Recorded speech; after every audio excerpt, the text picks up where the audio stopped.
Is Amazon KDP saturated? Let's talk about it.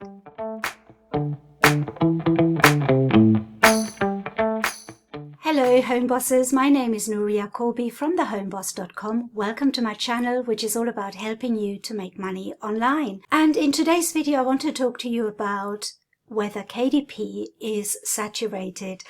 The last week I've been promoting a maths worksheet software, and I promote things that I use myself and that I'm happy using myself. But I've noticed that a lot of people were saying that this niche, the math worksheet niche, is going to be completely saturated because everybody's going to make books with this kind of software.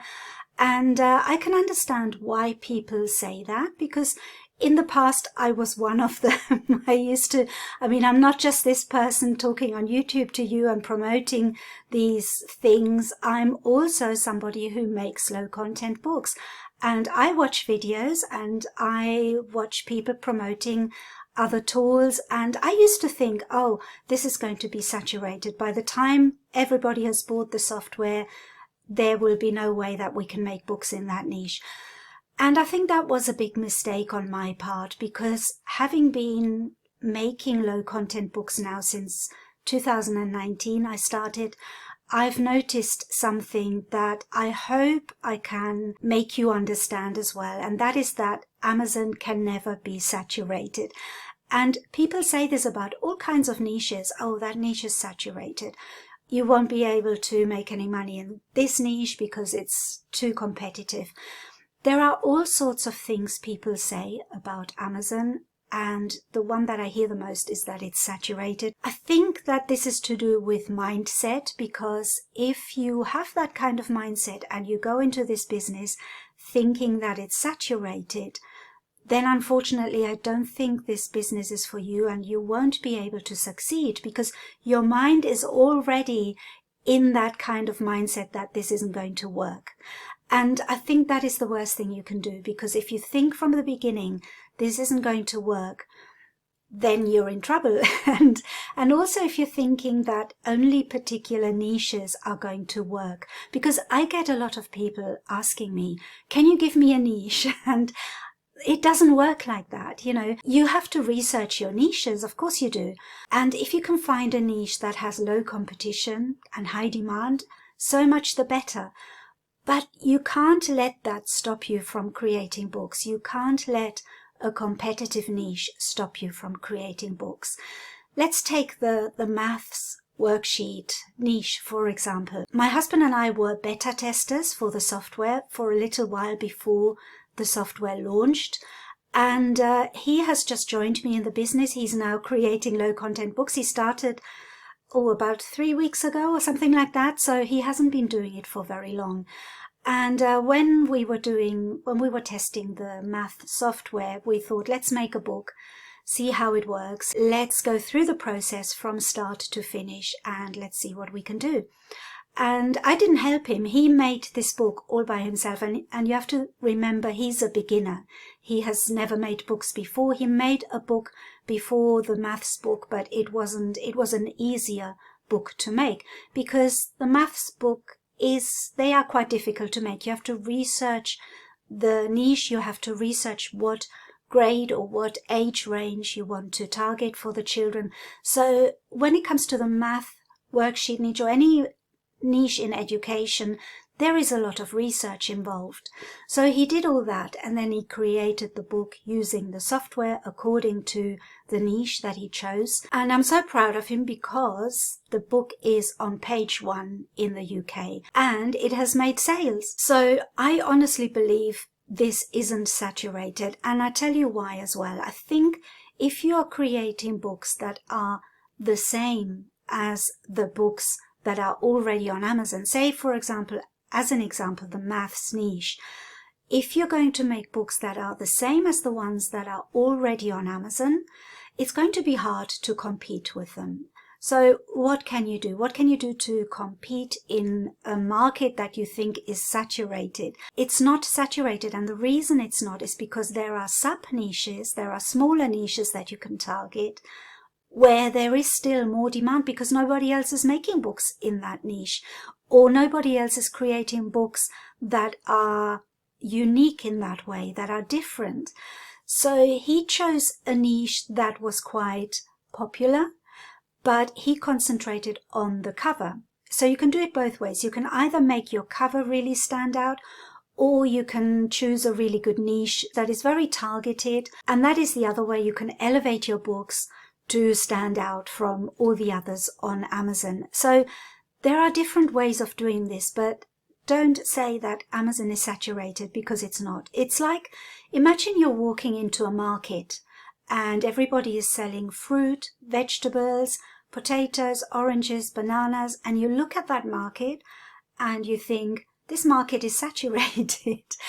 And it's a market, you know, it's not saturated. It's where people go to buy. Amazon is a marketplace. It's a market where people go to buy. So it's not saturated, just different people are offering the same kind of products. Think of the market. I mean, when I go to the market, I have certain sellers that I go to because I know they have good quality fruit, they have good prices. Whatever reason you have for going to a particular seller, Amazon is no different. There are people who will go to particular sellers because they like the quality of their product, the quality of their books, the niches they're in. They prefer to buy apples to oranges or bananas to potatoes. It depends on what they need. Because people often say to me, I have made 10 notebooks on Amazon and I haven't sold any. What am I doing wrong? And I think that if you're just making notebooks, that is a very broad niche. There are thousands and thousands of notebooks. That is like saying I'm going on the market stall and selling fruit, or I'm selling vegetables, you know. But concentrate on having the best kiwis or having the best bananas. You should pick a product that is the best out of all of the products around you. The way to do that with books is to target your niches, so make them as small as possible, but not too small so that there's no demand. You have to find a niche where there's still demand, but niche it down, you know, target a particular group. I'll give you an example just off the top of my head. When it comes to the math niches, if you just make a multiplication maths book, it could do well, you know, if the cover is really good. Like in the example I gave you, my husband made a book that there are lots of books like that on Amazon, but he concentrated on the cover, and you can still make sales like that. But if you want to really get the sales, then you concentrate on the niche more than anything, because that will give you the keywords that you need to really get seen, first of all, and for the right kind of people to see you. So an example would be to target a particular age, but also with a particular ability. So maybe you want to target children from ages, 6 to 7, who are dyslexic, or maybe you want to target children who are slower in their ability to catch up and they need a little bit more practice. Or you need to look into those niches and find out, what do these people need? What is special about this niche that I can provide to help them? Because when it comes to selling books, making a notebook isn't going to help anybody. You know, a notebook is stationery. It's something that people buy if they want to write something. But when I buy a notebook, or I want to buy a notebook, I go to Poundland. I think in the US that would be a dollar store or something like that, or Walmart, or, you know, you go to a cheap place that sells notebooks. You don't necessarily go on Amazon. So why do notebooks sell on Amazon? Because either they are funny, or they target a particular person, like you can make Mother's Day's notebooks and people buy them as gifts, or maybe there's a joke on the cover. They have to have something different to a notebook that you would buy just to write in. So there is a big difference. And I think once people start to understand that Amazon isn't saturated, what it is you have to find an angle. You have to find a way for your book to sell that other books don't have. If you look at Amazon and you find all the best sellers in your niche, you notice that it's always the same books. If you go to the gratitude journal niche, it's always the same books that are making the sales. And that is for a reason. That is because those books are providing the buyers something that they need. And also because they're established, they have reviews, they have sales. So Amazon gives those books a push. But when we publish a new book on Amazon, Amazon gives our books a push in the first 30 days. There's nothing official to say how many days that is, but I've kind of noticed that it's around 30 days. I don't know if that's true or not, but when you first publish a book, Amazon gives you that little bit of a push. And then what you can do is you can either advertise, which costs money, so it's not ideal for everybody, but you can also put your book on Pinterest. Just give it that little bit of a push with social media, for example. You can help things along a little bit. But trust me, Amazon is not saturated. It's about finding that niche. And I know people are going to say, oh, you're just saying that because, you know, you're doing YouTube videos for Amazon KDP. I get those comments all the time where they question why I'm doing this. And I'm just making videos to show you how I do it and how you can copy that in a way. When I say you can copy that, you can copy maybe the mindset that I'm showing you, or how to get over those doubts that we have. Because I know why people think that, because I was one of them. I used to think the same thing.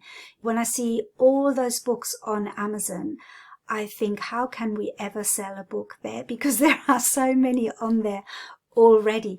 And the funny thing is, we went into a bookstore the other day and it was absolutely crowded with people. It was Waterstones here in the UK. It's a big bookstore. And it was crowded with people and there were books everywhere. And my husband and I looked at each other and we thought, can you believe how many people are buying books and how many books there are and they're selling? So concentrate on the positives. Don't look at the negatives and think that you're not going to make it, because if you feel that way, then you're not going to really have the right mindset to go forward, because you're going to have a lot of doubts. You're going to have a lot of setbacks, because there are niches that no matter how fantastic your book is and how much time you spend on the cover and on the interior, there are niches that you produce a book like that and it doesn't sell. And then you feel really deflated. Then you feel like, why am I doing this? That happens. It happens to me as well. So what you do in cases like that is you don't blame it on the niche. You don't say, oh, it's because the niche is saturated. Oh, it's because the other books are doing so well. There are other books that have the sales, they have the reviews. That's why they're selling. What you really have to do is look at your book and be really honest with yourself. And I know sometimes there was one book that took me forever to make. It took me such a long time. And I thought, this is going to be good. This is going to sell. And it didn't sell. And I was like really disappointed at the time. But now looking back, I'm thinking, actually, the books that are in that niche and are selling, they are better than mine, because I started to think about it in a different way. I started to think about it from the customer's point of view. What were they looking for in that book? And the books that were selling, they were fulfilling the need that the customer had. And mine, actually, when I thought about it, it wasn't really. It had a lovely cover and it had a lovely interior, but it wasn't really addressing the problem that the customer had and how it can solve the problem. So I don't know if this is going to help you, but I just wanted to let you know that Amazon is not saturated. It's our mindset that is creating that problem. If you think of the Amazon store as a marketplace, like any other market that you go to, everything sells. There are sellers selling all sorts of things and they all make a living. They all do something, some more than others. But there is a space for everybody. And I think that is the case in Amazon as well. I know some of you will have a different opinion. That's fine. This is just my opinion that I'm trying to give to you, that I'm kind of trying to explain that it's all good. It's not as difficult, or the difficulties aren't what you think they are. Sometimes there are different reasons for not being successful. And also don't beat yourself up over it. If you can't make it in Amazon KDP, try something else, because it's not the only way to make money online. There are other ways you can do it. I love KDP, I love creating books, but I know there are some of you out there that are not that happy about the process, that are not as enthusiastic about it, and that are not enjoying it as much. And maybe for those kind of people, it might be better to try something else. There are other ways of making money online. So I just thought I put this out there. I hope this has helped somebody. I'm going to make more videos showing you how to niche down and how to target the niches better, and show you that it's not saturated. There's definitely space to create many more books on Amazon. So I hope you enjoyed this video, and I'll see you again very soon. Thank you so much for watching. Thank you. Bye bye.